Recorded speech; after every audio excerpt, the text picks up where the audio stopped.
Doctor रश्मि वशिष्ठ, सहाचार्य राजनीति विज्ञान, government college Jaipur. बच्चों, अभी तक हमने अरस्तू की शिक्षा, न्याय, उसके राज्य, इन सब तथ्यों और विचारों के बारे में जानकारी प्राप्त की है।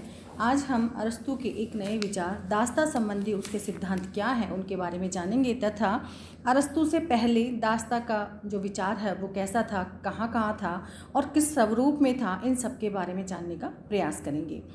जिस प्रकार अरस्तू कहते हैं कि वीणा आदि वाद्य यंत्रों की सहायता के बिना उत्तम संगीत उत्पन्न नहीं हो सकता, उसी प्रकार दासों के बिना स्वामी के उत्तम जीवन तथा बौद्धिक एवं नैतिक गुणों का विकास संभव नहीं है। अरस्तू यूनानी दास्ता के स्वरूप, उसकी अर्थ, प्रकृति, खुद के जो विचार हैं उनका औचित्य, फिर उनके प्रकार और दास्ता किस प्रकार से मानवीय व्यवस्थाओं में सम्मिलित है, इन सब के बारे में हमें समझाने का प्रयास कर रहे हैं। यूनानी समाज का आधार दास प्रथा रही। दास प्रथा की उपस्थिति यूनानी नगर राज्यों की एक प्रमुख विशेषता और महान आवश्यकता थी।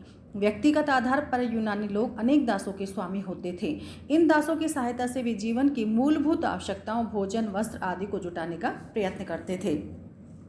कहने का अर्थ ये है कि यूनान जब छोटे छोटे नगर राज्य थे और वे लोग अपने साजो सामान के साथ में दासों को रखना भी सही मानते थे। प्लेटो अपनी रिपब्लिक में दास्ता के प्रश्न पर चुप रहता है और पाठकों को भ्रम में डाल देता है कि वह दास प्रथा को समाप्त करना चाहता है, परंतु वह अपनी पुस्तक लाज में इस प्रथा को मान्यता देने पर तुला हुआ प्रतीत होता है।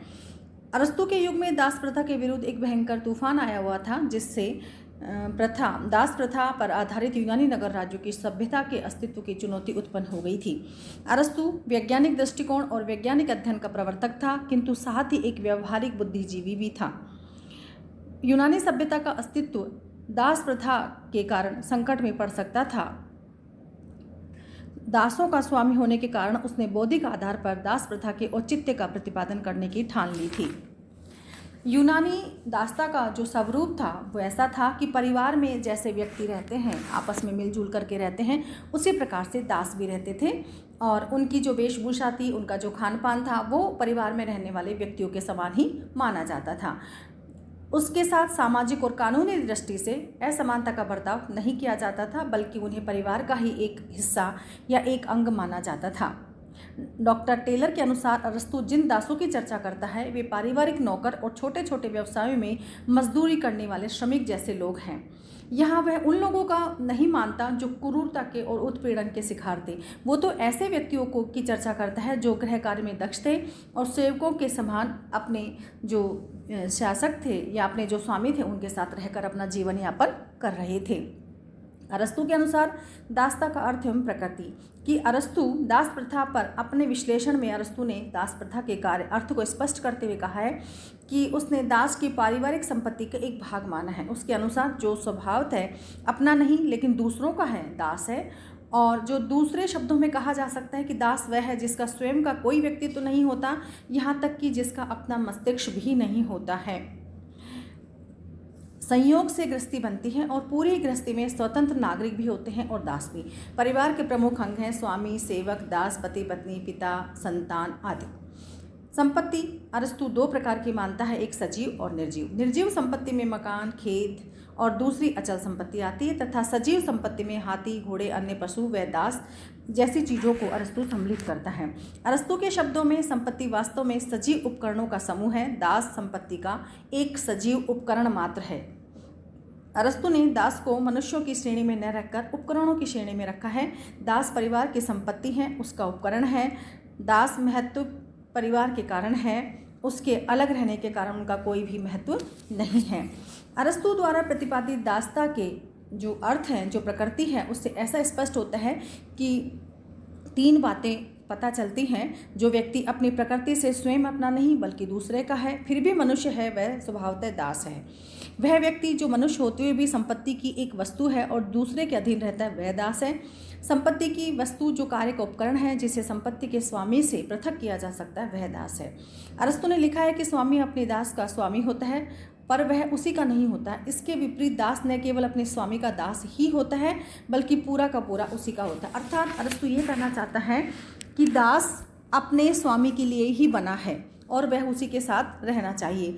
अरस्तू दास प्रथा के औचित्य को स्पष्ट करते हुए लिखते हैं कि और उसके पक्ष में अपना समर्थन देते हैं कि नैतिक और भौतिक दोनों ही आधारों का अनुमोदन और उसके औचित्य का समर्थन करते हुए कहते हैं कि दास जो है वो बहुत ही आवश्यक हैं। फोस्टर के अनुसार यथार्थ में अरस्तु उपयोगिता के आधार पर दासता के औचित्य का प्रतिपादन करता है। अरस्तु की दृष्टि में दास प्रथा प्राकृतिक है। अरस्तु ने अनुसार दास प्रथा एक प्राकृतिक है। मनुष्यों में स्वाभाविक और प्राकृतिक रूप से असमानता होती है। कुछ मूर्ख होते हैं, कुछ बुद्धिजीवी होते हैं। अरस्तु कहता है कि बुद्धिजीवियों को मूर्ख पर शासन करने का अधिकार मिला हुआ है। अरस्तु के शब्दों में व्यक्ति यदि वह दूसरे की संपत्ति बनने के योग्य है तो प्रत्यक्ष है वह दास है। दास प्रथा का जो दूसरा पक्ष है वो कहता है कि दास प्रथा उपयोगी है। जो चूँकि स्वामी को बहुत सारे काम करने होते हैं, राजकार्य और अपने बौद्धिक एवं नैतिक गुणों के विकास के लिए उसे समय निकालना होता है, तो वह समय दास जब काम करता है तो उसको ये समय भी मिलता है और विश्राम का समय भी उसे प्राप्त होता है। स्वामी के साथ दास के दृष्टिकोण से भी ये प्रथा उतनी ही उचित है। दास के लिए उपयोगी इस रूप में है कि दास निर्बुद्ध एवं अयोग्य होते हैं, लेकिन स्वामी के साथ संबद्ध होने में उनमें आत्मसंयम और विवेक के गुणों को समझने का अवसर प्राप्त हो जाता है। अरस्तु की दृष्टि में दास प्रथा नैतिक है। स्वामी गुणी और दास गुणहीन होते हैं, अतः स्वामी का कर्तव्य है कि दासों के प्रति स्नेहपूर्ण और दयालु रहें तथा दास का काम है स्वामी की आज्ञा का पालन करें। राष्ट्रीय अर्थव्यवस्था तथा स्थायित्व का अंग भी दास प्रथा को अरस्तु मानता है। वह कहता है कि पूरी अर्थव्यवस्था इन दासों की व्यवस्था पर टिकी हुई है, अतः अरस्तु ने अपनी व्यवहारिक बुद्धि के आधार पर दास प्रथा का समर्थन किया है। दास प्रथा संपूर्ण समाज के हित में है। अरस्तु की दृष्टि में श्रेष्ठ व्यक्तियों को घरेलू धंधों से मुक्ति मिल जाती है और वे निश्चित तथा एकाग्रचित होकर अन्य कार्यों में अपना योगदान दे पाते हैं। विवेक के दृष्टिकोण से भी दास प्रथा उचित है।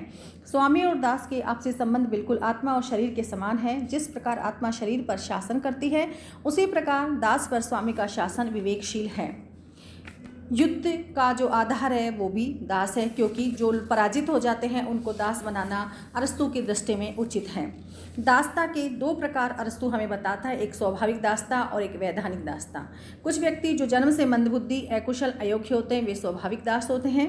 अरस्तु के शब्दों में कुछ मनुष्य स्वभाव से ही दास होते हैं और दूसरे वे दास हैं जो युद्ध में बंदी बना लिए जाते हैं और पराजित हो जाते हैं।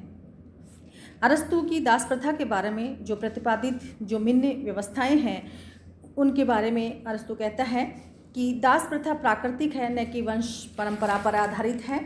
स्वामी को अपने दासों को ये वचन देना चाहिए कि वे अच्छा कार्य करेंगे और उनको मुक्त कर देगा, तो वह उनको मुक्त कर देगा।